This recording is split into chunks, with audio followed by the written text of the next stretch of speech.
बाबा की अनुमति और आशीर्वाद से अब हम अध्याय 22 का श्रवण करेंगे। श्री गणेशाय नमः। श्री सरस्वत्यै नमः। श्री गुरुभ्यो नमः।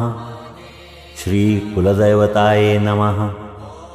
श्री सीतारामचंद्राभ्यां नमः।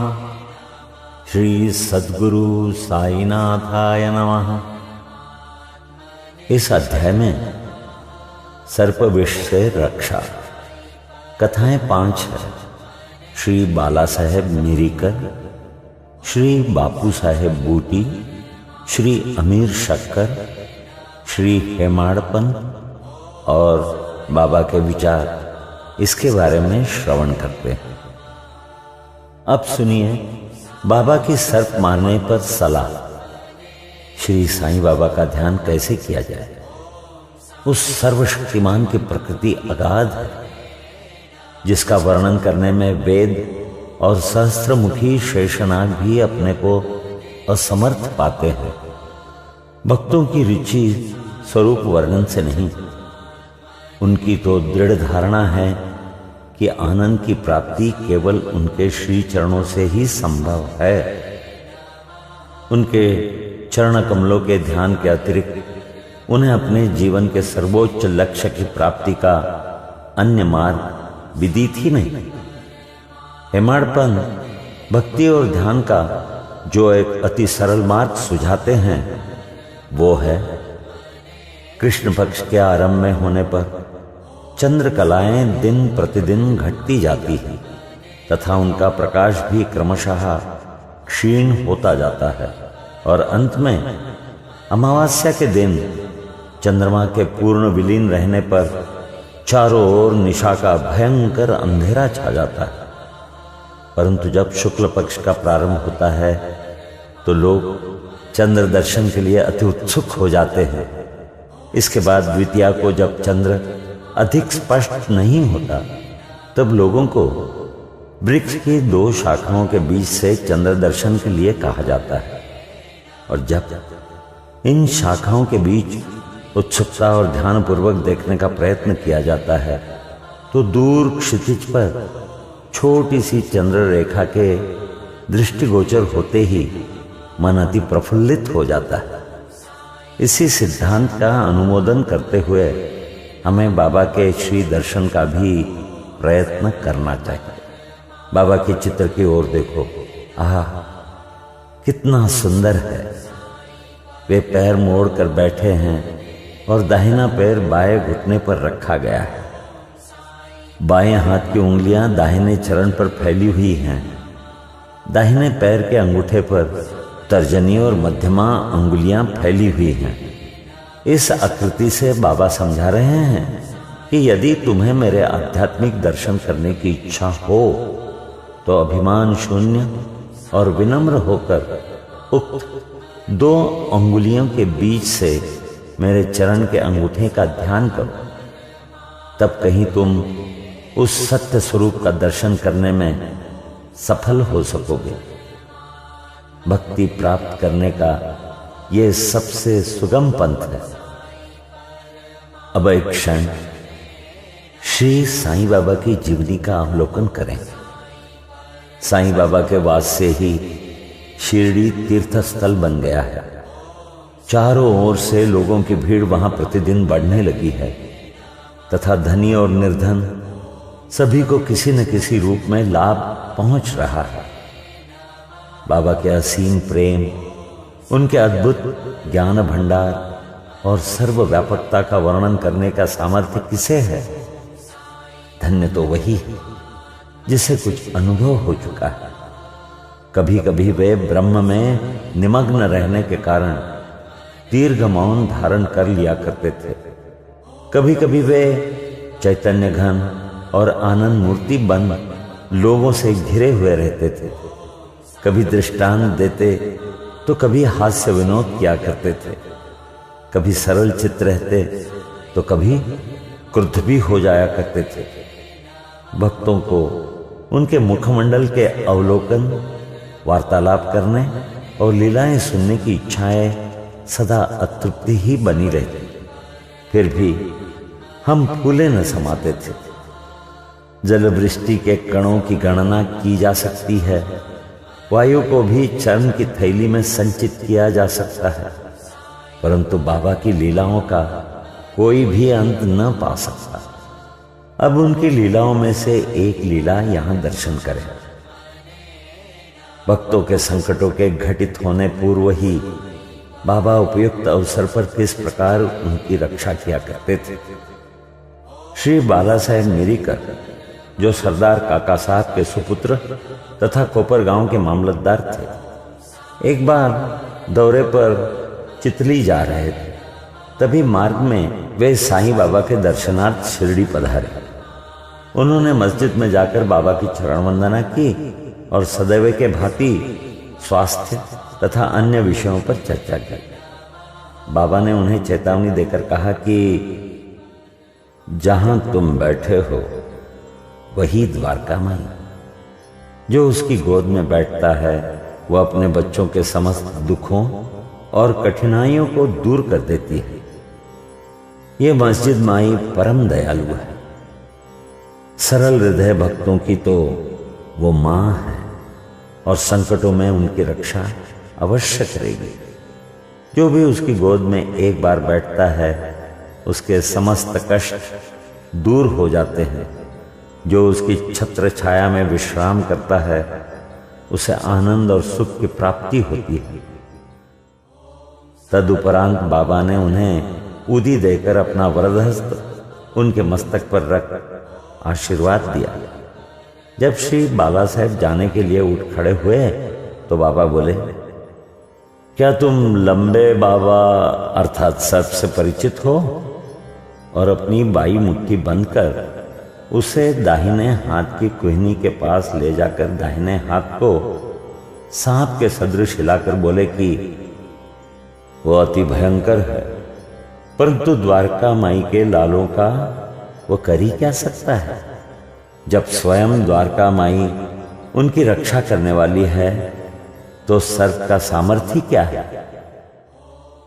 वहां उपस्थित लोग इसका अर्थ तथा मिरीकर को इस प्रकार की चेतावनी देने का कारण जानना चाहते थे, परंतु पूछने का साहस किसी में भी न था। बाबा ने श्यामा को बुलाया और बाला साहब के साथ जाकर चितली यात्रा का आनंद लेने की आज्ञा दी। तब श्यामा ने जाकर बाबा का आदेश बाला साहब को सुनाया। वे बोले कि मार्ग में असुविधाएं बहुत हैं, अतः आपको व्यर्थ ही कष्ट उठाना उचित नहीं है। बाला साहब ने जो कुछ कहा वो श्यामा ने बाबा को बताया। बाबा बोले, अच्छा ठीक है, न जाओ। सदैव उचित अर्थ ग्रहण कर श्रेष्ठ कार्य ही करना चाहिए। जो कुछ होने वाला है सो तो होकर ही रहेगा। बाला साहब ने पुनः विचार कर श्यामा को अपने साथ चलने के लिए कहा। तब श्यामा पुनः बाबा की आज्ञा प्राप्त कर बाला साहब के साथ तांगे में रवाना हो गए। वे 9 बजे चितली पहुंचे और मारुति मंदिर में जाकर ठहरे। ऑफिस के कर्मचारी गण अभी नहीं आए थे, इस कारण वे यहाँ वहाँ की चर्चा करने लगे। बाला साहब दैनिक पत्र पढ़ते हुए चटाई पर शांतिपूर्वक बैठे थे। उनकी धोती का ऊपरी सिरा कमर पर पड़ा हुआ था और उसी के एक भाग पर एक सर्प बैठा हुआ था। किसी का भी ध्यान उधर न था। वो सीसी करता हुआ आगे रेंगने लगा। यह आवाज सुनकर चपरासी दौड़ा और लालटेन ले आया। सर्प को देखकर वो सांप सांप कहकर उच्च स्वर में चिल्लाने लगा। तब बाला साहेब अति भयभीत होकर कांपने लगे। श्यामा को भी आश्चर्य हुआ। तब वे तथा अन्य व्यक्ति वहां से धीरे धीरे हटे और अपने हाथ में लाठियां ले गए। सर्प धीरे धीरे कमर से नीचे उतर आया। तब लोगों ने उसका तत्काल ही प्राणांत कर दिया। जिस संकट की बाबा ने भविष्यवाणी की थी वो टल गया और साईं चरणों में बाला साहब का प्रेम दृढ़ हो गया। अब बापू साहेब बूटी की कथा सुनिए। एक दिन महान ज्योतिषी श्री नाना साहेब डेंगले ने बापू साहेब बूटी से, जो उस समय शिरडी में ही थे, कहा, आज का दिन तुम्हारे लिए अत्यंत अशुभ है और तुम्हारे जीवन को संकटप्रद है। यह सुनकर बापू साहेब बड़े अधीर हो उठे। जब सदैव के भांति बाबा के दर्शन करने गए तो वे बोले कि ये नाना क्या कहते हैं? वे तुम्हारे मृत्यु की भविष्यवाणी कर रहे हैं, परंतु तुम्हें भयभीत होने की किंचित मात्र भी आवश्यकता नहीं। इनसे दृढ़तापूर्वक कह दो कि अच्छा देखें काल मेरा किस तरह अपहरण करता है। जब संध्या समय बापू अपने शौच गृह में गए तो वहां उन्हें एक सर्प दिखाई दिया। उनके नौकर ने भी इस सर्प को देख लिया और उसे मारने को एक पत्थर उठाया। बाबू साहब ने एक लंबी लकड़ी मंगवाई, परंतु लकड़ी आने के पूर्व ही वो सांप दूरी पर रेंगता हुआ दिखाई दिया और तुरंत ही दृष्टि से ओझल हो गया। बापू साहेब को बाबा के अभयपूर्ण वचनों का स्मरण हुआ और बड़ा ही संतोष हुआ। अब सुनिए अमीर शक्कर की कहानी। अमीर शक्कर कोरले गांव का निवासी था, जो कोपरगांव तालुके में है। वो जाति का कसाई था और बांद्रा में दलाली का धंधा किया करता था। वो प्रसिद्ध व्यक्तियों में से एक था। एक बार वो गठिया रोग से अधिक कष्ट पा रहा था। जब उसे खुदा की स्मृति आई तब काम धंधा छोड़कर वो शिरडी आया और बाबा से रोग निवृत्ति की प्रार्थना करने लगा। तब बाबा ने उसे चावड़ी में रहने की आज्ञा दे दी। चावड़ी उस समय एक अस्वास्थ्यकारक स्थान होने के कारण इस प्रकार के रोगियों के लिए सर्वथा अयोग्य थी। गांव का अन्य कोई भी स्थान उसके लिए बेहतर होता, परंतु बाबा के शब्द तो निर्णयात्मक तथा मुख्य औषधि स्वरूप थे। बाबा ने उसे मस्जिद में न आने दिया और चावड़ी में ही रहने की आज्ञा दी। वहां उसे बहुत लाभ हुआ। बाबा प्रातः और सायंकाल चावड़ी से निकलते थे तथा एक दिन के अंतर से जुलूस के साथ वहां आते और वहीं विश्राम किया करते थे। इसलिए अमीर को बाबा का सानिध्य सरलतापूर्वक प्राप्त हो जाया करता था।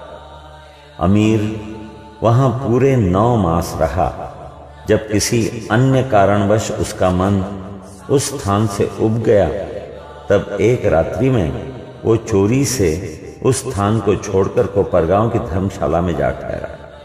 वहां पहुंचकर उसने वहां एक फकीर को मरते हुए देखा जो पानी मांग रहा था। अमीर ने उसे पानी दिया, जिसे पीते ही उसका देहांत हो गया। अब अमीर किंग कर्तव्य विमूढ़ हो गया। उसे विचार आया कि अधिकारियों को इसकी सूचना दे दूं तो मैं ही मृत्यु के लिए उत्तरदायी ठहराया जाऊंगा, और प्रथम सूचना पहुंचाने के नाते कि मुझे अवश्य इस विषय की अधिक जानकारी होगी, सबसे प्रथम मैं ही पकड़ा जाऊंगा।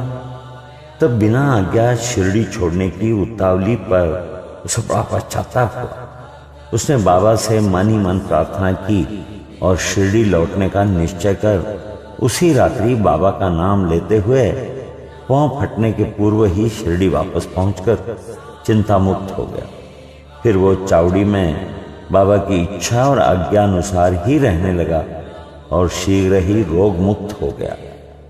एक समय ऐसा हुआ कि अर्धरात्रि को बाबा ने जोर से पुकारा कि ओ अब्दुल, कोई दुष्ट प्राणी मेरे बिस्तर पर चढ़ रहा है। अब्दुल ने लालटेन लेकर बाबा का बिस्तर देखा, परंतु वहां कुछ भी न दिखा। बाबा ने ध्यानपूर्वक सारे स्थान का निरीक्षण करने को कहा और वे अपना सटका भी जमीन पर पटकने लगे। बाबा की ये लीला देखकर अमीर ने सोचा कि हो सकता है कि बाबा को किसी सांप के आने की शंका हुई हो। दीर्घ काल तक बाबा की संगति में रहने के कारण अमीर को उनके शब्दों और कार्यों का अर्थ समझ में आ गया था। उन्होंने अपने बिस्तर के पास कुछ रेंगता हुआ देखा। तब उन्होंने अब्दुल से बत्ती मंगवाई और एक सांप को कुंडली मारते हुए वहां बैठे देखा, जो अपना फन हिला रहा था। फिर वो सांप तुरंत ही मार डाला गया। इस प्रकार बाबा ने सामयिक सूचना देकर अमीर के प्राणों की रक्षा की। अब हेमाड़ पंत की कहानी सुनिए। वो है बिच्छू और सांप की कहानी। बाबा की आज्ञा अनुसार काका साहेब दीक्षित श्री एकनाथ महाराज के 2 ग्रंथों भागवत और भावार्थ रामायण का नित्य पारायण किया करते थे। एक समय जब रामायण का पाठ हो रहा था तब श्री हेमाड़ पंत भी श्रोताओं में सम्मिलित थे। अपनी मां के आदेशानुसार किस प्रकार हनुमान ने श्री राम की महानता की परीक्षा ली, ये प्रसंग चल रहा था। सब श्रोताजन मंत्रमुग्ध हो रहे थे तथा हेमाड़ पंत की भी वही स्थिति थी। पता नहीं कहां से एक बड़ा बिच्छू उनके ऊपर आ गिरा और उनके दाहिने कंधे पर बैठ गया, जिसका उन्हें कोई भान तक न हुआ। ईश्वर को श्रोताओं की रक्षा स्वयं करनी पड़ती है। अचानक ही उनकी दृष्टि कंधे पर पड़ गई। उन्होंने उस बिच्छू को देख लिया। वो मृतप्राय सा प्रतीत हो रहा था, मानो वो भी कथा के आनंद में तल्लीन हो। हरी इच्छा जानकर उन्होंने श्रोताओं में बिना विघ्न डाले उसे अपने धोती के दोनों सिरे मिलाकर उसमें लपेट लिया और दूर ले जाकर बगीचे में छोड़ दिया। एक अन्य अवसर पर संध्या समय काका साहेब वाड़े के ऊपरी खंड में बैठे हुए थे। तभी एक सांप खिड़की की चौखट में एक छिद्र में से भीतर घुस आया और कुंडली मारकर बैठ गया। बत्ती लाने पर पहले तो वो थोड़ा चमका, फिर वहीं चुपचाप बैठा रहा और अपना फन हिलाने लगा। बहुत से लोग छड़ी और डंडा लेकर वहां दौड़े, परंतु वो एक ऐसे सुरक्षित स्थान पर बैठा था जहां उस पर किसी के प्रहार का कोई भी असर न पड़ता था। लोगों का शोर सुनकर वो शीघ्र ही उसी छिद्र में से अदृश्य हो गया। तब कहीं सब लोगों की जान में जान आई। अब सुनते हैं कि बाबा के विचार क्या है। एक भक्त मुक्ताराम कहने लगा कि चलो अच्छा ही हुआ जो एक जीव बेचारा बच गया। श्री हेमाड़ पंत ने उसकी अवहेलना कर कहा कि सांप को मारना ही उचित है। इस कारण इस विषय पर वाद विवाद होने लगा। एक का मत था कि सांप तथा उसके सदृश जंतुओं को मार डालना ही उचित है, तो दूसरे का इसके विपरीत मत था। रात्रि अधिक हो जाने के कारण किसी निष्कर्ष पर पहुंचे बिना ही उन्हें विवाद स्थगित करना पड़ा। दूसरे दिन यह प्रश्न बाबा के समक्ष लाया गया।